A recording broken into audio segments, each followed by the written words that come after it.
حج کے چند متعین مہینے ہیں، چنانچہ جو شخص ان مہینوں میں احرام باندھ کر اپنے اوپر حج لازم کر لے تو حج کے دوران نہ وہ کوئی فحش بات کرے، نہ کوئی گناہ، نہ کوئی جھگڑا، اور تم جو کوئی نیک کام کرو گے اللہ اسے جان لے گا۔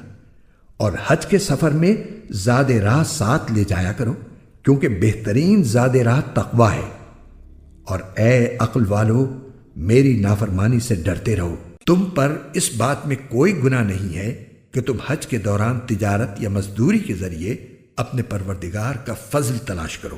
پھر جب تم عرفات سے روانہ ہو تو مشعر حرام کے پاس جو مزدلفہ میں واقع ہے اللہ کا ذکر کرو، اور اس کا ذکر اسی طرح کرو جس طرح اس نے تمہیں ہدایت کی ہے، جبکہ اس سے پہلے تم بالکل ناواقف تھے۔ اس کے علاوہ یہ بات بھی یاد رکھو کہ تم اسی جگہ سے روانہ ہو جہاں سے عام لوگ روانہ ہوتے ہیں، اور اللہ سے مغفرت مانگو، بے شک اللہ بہت بخشنے والا ہے، بڑا مہربان ہے۔